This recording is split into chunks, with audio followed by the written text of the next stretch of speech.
Morjesta vaan. Taas olisi täällä nokan vaihtoa menossa tähän HGT Punton 1.8 VFD-moottoriin. Eli mähän tänne vaihoin vähän aikaa sitten Nokan Alfa JTS 2.0 moottorista. Ja kiitoksia vaan Keijolle, toiselle Italo-harrastajalle. Ostin siltä Colombo et Pariaanin nokat, mikä oli tarkoitettu justiin siihen JTS-moottoriin, siihen 2.0. Elikkä näitten pitäisi mennä tonne kanssa heittämällä. Ja nämä tosiaan on ihan käyttämättömät. Mitäs merkintöjä näissä on?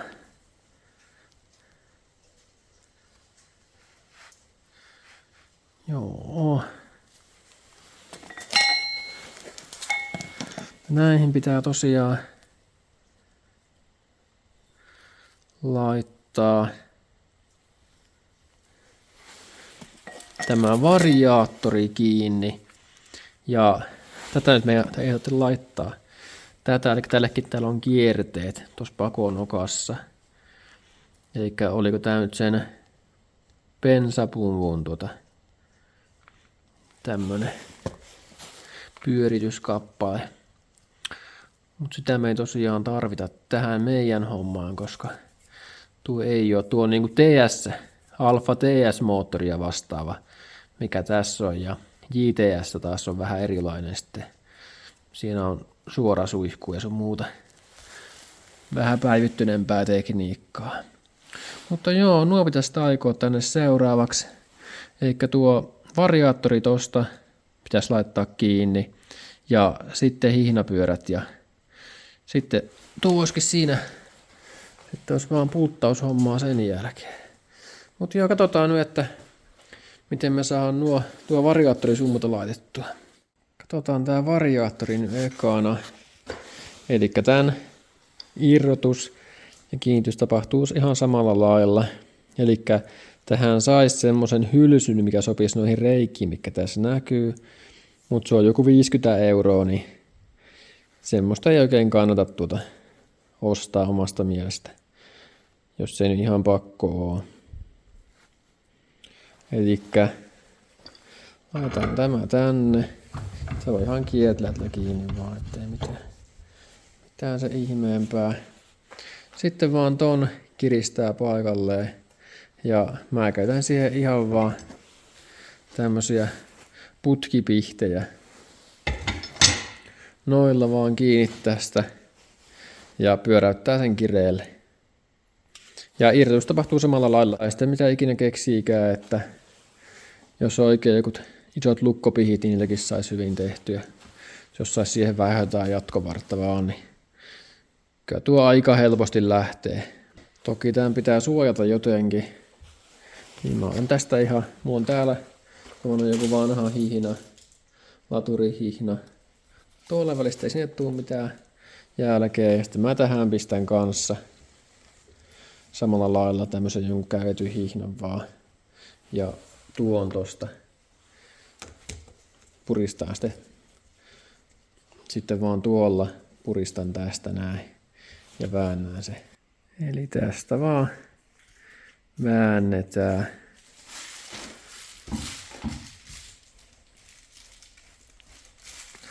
Juu, eiköhän se ole tarpeeksi kireellä siellä nyt.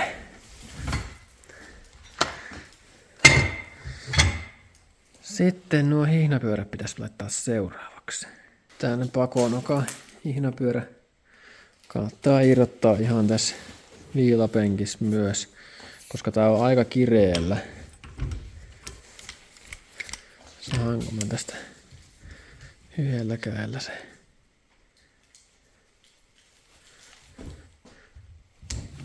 Kyllä se lähti.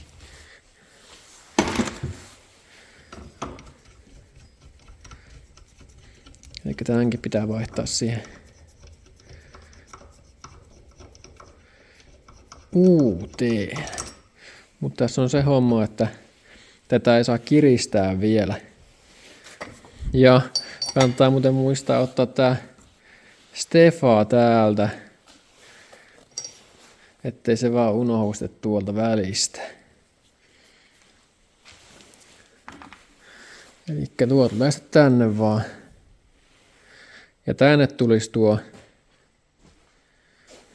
tämä kappale, jos tää olisi JTS, mutta tähän nyt ei sitten meidän käyttöä ei tuu ollenkaan, kun tää on tavallaan TS tuo moottori. Tähän kannattaa tämä hihnapyörä jättää löysälle tässä vaiheessa. Niin kuin varmaan kuulettekin, että saa se hihnaa sitten laitettua kunnolla. Koska tää muuten voi ihan ahistaa siellä. Ja se on samoin siinä imunokassa sama homma, että sekin pitää laittaa sitten lopuksi vasta tai kiristää sen hihnapyörä paikoilleen. Joku varmaan huomasikin, että täällä on vähän nyt uutta osaa. Eli mä nuo venttilin nostinkupit tänne uusin samalla, koska nämä oli aika kuluneet jo nämä vanhat. En mä tiedä miten paha tämä tämmöinen nyt on, mutta onhan nuo uudet nyt paljon paremman näköiset kuin nämä vanhat. On muuten hyvin saman näköinen, mikä oli silloin aikoinaan, kun mä laitoin 866 nokan 1.2 8-venttiliseen Firee moottoriin, niin no siinä tosiaan oli ihan perusnostimet, että sieltä on niitä paloja. Ja tässä on hydraulinostimet, uudenaikaiset, niin ei tarvitse mitään säätöjä tehdä, sen puolesta helpompi. Mutta tosiaan nuo aika lailla tämän näköiset ja ei kestänyt montaa tonnia, niin alkoi syömään sitten sitä nokkaa, niin oli tämä nyt hyvä vaihtaa. Ja eikä nuo ollut kuin joku 5 € tai jotain kappale, että ei nyt ihan hirveä hinta se kumminkaan. Toki mä tilasin nämä Italiasta, niin oli siinä sitten jonkun verran postikuluja sun muuta päälle. Ja nämä tosiaan, näissä ei ole mitään merkkiä. En tiedä mitkä nämä sitten on, mutta pitäisi olla hyvät. Nuo oli Inon nuo vanhat. No, saa nähdä, miten nuo pelittää. Ja tosiaan näillä ei löytynyt mitään, tai niin kuin minkäännäköistä asennusohjetta, että miten nuo kuulisi asentaa. Että kuuluuko nämä painaa sisään, vai antaako olla noin. Niin no mä löysin jostakin jonkunnäköisen ohjeen, että ihan vaan miten tulee paketista ja pitää olla vähintään puoli tuntia autossa ennen kuin voi auton käynnistää, kun on nokat asennettuna. Mutta no, siihen menee paljon kauemman aikaa kyllä, ennen kuin tämän saa tästä kasattua, että joo, kokeillaan näin. Mutta siinä kun se ongelma voi olla, että jos heti käynnistää, jos olisi niin kauhean nopea, niin että voi jäädä venttiili kantamaan, ettei lähde välttämättä käyntiin.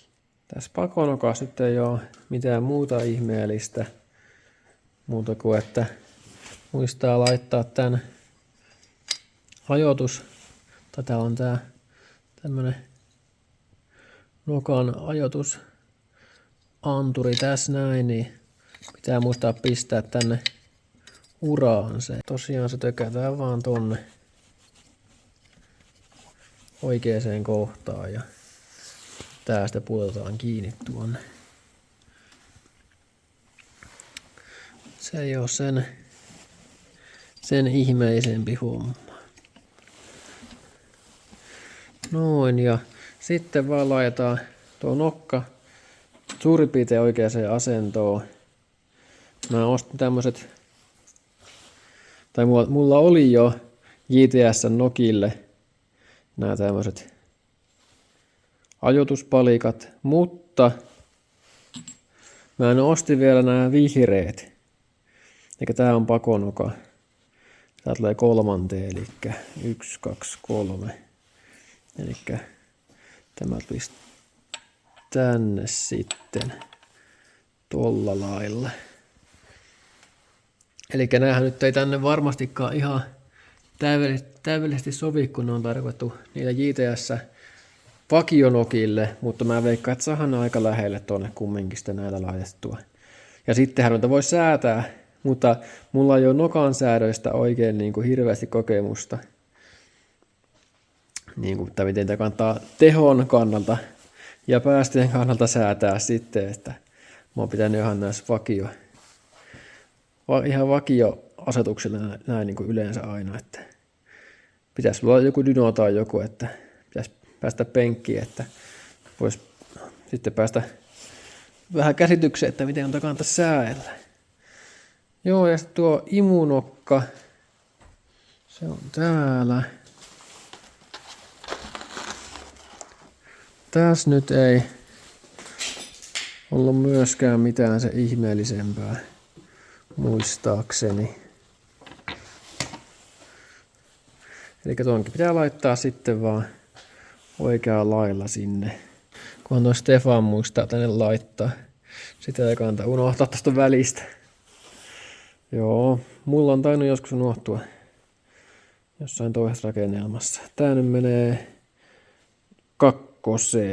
Joo, eli tässä on 1, tässä on sitten 2, eli se menisi tonne noin, mutta se ei mene, koska meidän pitää pyöräyttää tätä. Saadaan sitä pyöräytettyä. Onko se noin? Joo, nyt se on siellä suurin piirtein. Ne helpottaa, kun laittaa nyt heti suoraan nämä suurin piirtein oikein, niin ei tule sitten ongelmia. Ja tosiaan tuo kannattaa tää ykkösmäntä olla täällä. Tuo näkyykin tuo männän laki, niin se kannattaa olla täällä ihan ylhäällä YKK:ssa, yläkuolokohdassa. Ja sen saa tällä hyvin mitattua tarkastikin. Ja tuonne saa kyllä alas semmoisen työkalunkin laitettua, niin että sen saisi sitä ei kautta tehtyä, mutta mä en luota semmosia. Tähän on huomattavasti tarkempi omasta mielestä. Joo, laitetaan tää nyt kasaan tästä ja katsotaan, että miten tää pelittää. Niin, ja nämä kannattaa muuten pitää sitä järjestyksessä, ettei vahingossa pistä väärään kohtaan. Mutta joo, lähdetään kasaamaan. Dodi, ja siellä olisi nyt nokat paikallaan. Vähän jäi vinoon nämä nyt, koska näissä on nostoa vähän enemmän kuin noissa JTS-nokissa. Käyn aika hyvin tonne passas paikoilleen. Ton paremmin niitä ei saanut. Joukkaillaan näillä nyt ja saa nähdä miten tää pelittää. Laitetaan tuo hihna tuosta paikoilleen ja sittenhän pian tää onkin jo ajo kunnossa.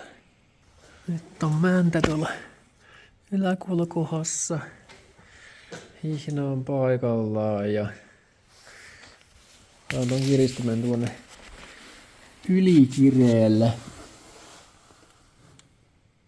Mä tiedän näkeekö sitä tuota säätöä, mutta se on kuin että on nyt vähän niin kuin liian kireellä, koska tuo hihna tuolla ei ole ihan oikeassa kohtaa vielä.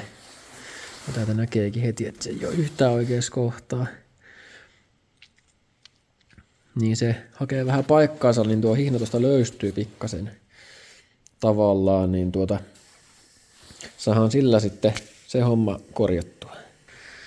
Nyt mä pyöräytin joku sen kerran ja nyt on hihna siellä ihan oikein. Mikäs on kireys tää nyt? Tääkö pikkasen saa näköjään. Pikkasen saa sitä säätää. Se nyt ei ole kova homma. Ja kaataan nyt nämä täältä.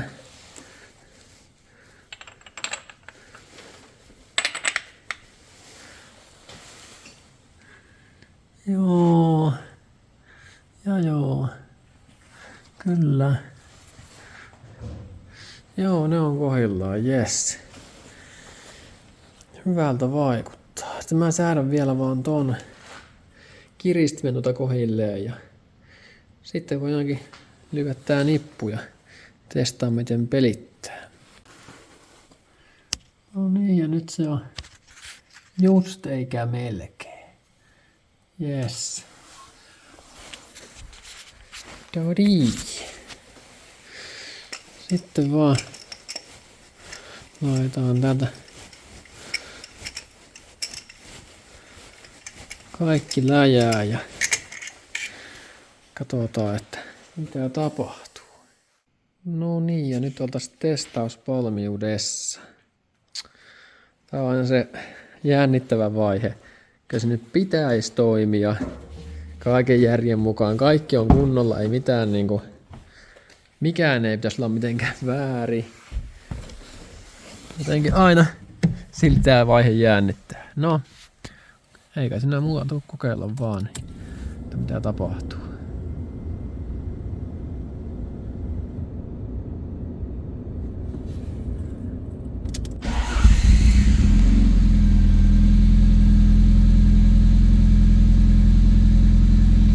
Ainakin heti lähti käyntiin.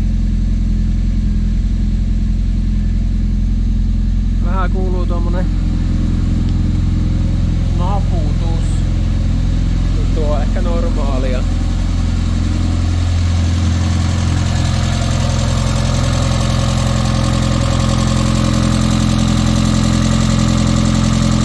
Joo, tuo on nostajien naputus tuo noin.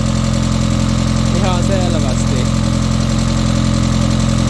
Nyt se varmaan lähtee sitä poistuttaa, kun öljy alkaa kiertää kunnolla.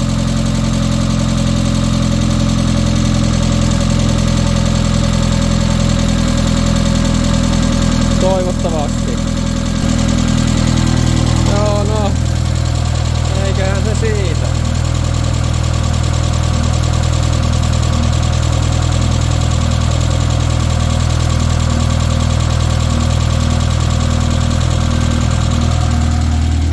Vähän on kyllä ilkeä ääni. No. Ainakin savuttaa. Miten mä nyt äkkiseltään huomaan, että kun mennään ylämäkeen, eli tässä on seuraavaksi tulee ylämäki, niin tänne joutuu pikkasen enemmän laittaa kaasua kuin aikaisemmin, että jaksaa mennä samoilla kierroksilla. Mut muu, että mä oon kyllä ihan hyvä. Että ei nyt ainakaan mitenkään niinku dramaattisesti lähtenyt alhaalta tehoa pois. Ja yli 3 tonnin kierroksessa tää vetää ihan loistavasti, niinku tää moottori muutenkin tykkää toimia isommilla kierroksilla. Mutta kun on kierroksia alle tuo 3 tonnia, niin silloin tää tuntuisi ehkä vähän niinku tehottomammalta, jos vertaa siihen TS:n tai JTS:n nokkiin, mitä mulla on aikaisemmin ollut.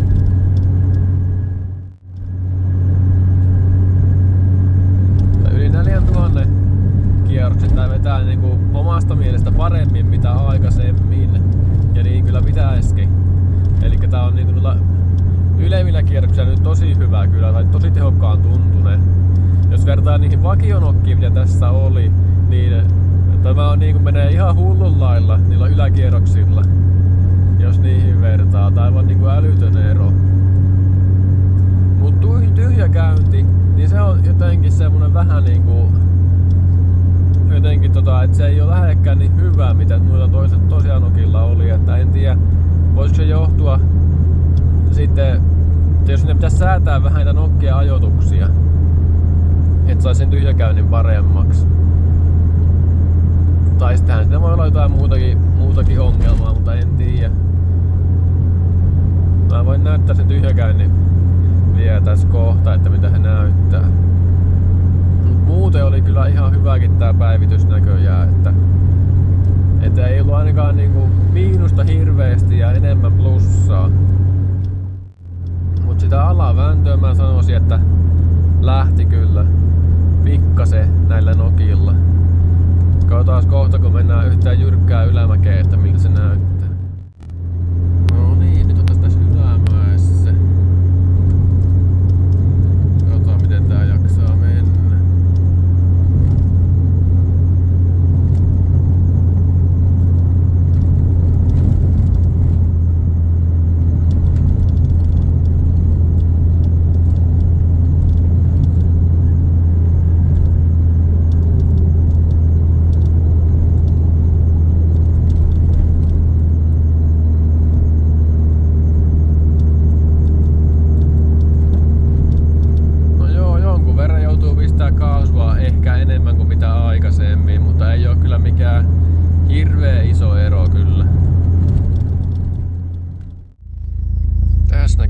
sisäänkäynti nyt lämpöisenä.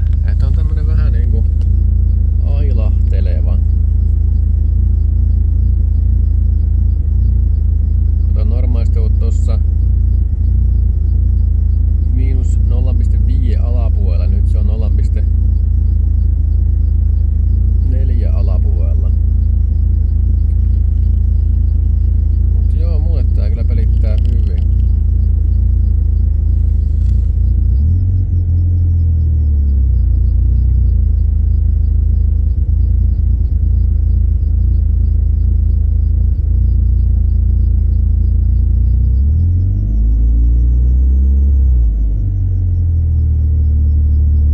Jos pistää ihan pikkusen kaasua, niin tää toimii paljon paremmin.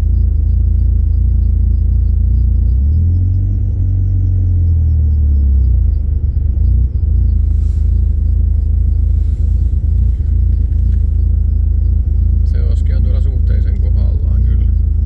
Sitäkään ainakaan ole kiinni. No joo, ihan hyvinhän tää tuntuisi pelittävän näillä Colombo et Parianin nokilla. JTS:n nokilla. Mutta mitä mä nyt huomasin, niin alhaalla on vääntöä vähän heikommin, mutta ylhäällä taas on paremmin. Eli jos vertaa niinku siihen JTS:n tai TS:n niihin vakionokkiin. Mutta ei tämä nyt ainakaan niinku huonompi nyt ole kuin mitä oli aikaisemmin. Että on ihan tyytyväinen tähän päivitykseen. Jos miettii vaikka kun mä joskus laitoin 1.2 Firen-moottoriin, laitoin, oli se Road Max vai mikähän se oli se nokat, niin nehän ei vetänyt yhtään oikeastaan alle 4000 kierrokseen, että ne oli siinä suhteessa tosi huonot niin kuin näin katukäyttöön, mutta siis nämä nokathan pelittää ihan hienosti ihan näin normiajossakin, että ei niin kuin vie niitä kaikkia tehoja sinne ylemmille kierroksille. Että joo, oli kyllä ihan kannattava päivitys. Mutta joo, ei tällä kertaa tämä enempää. Morjens!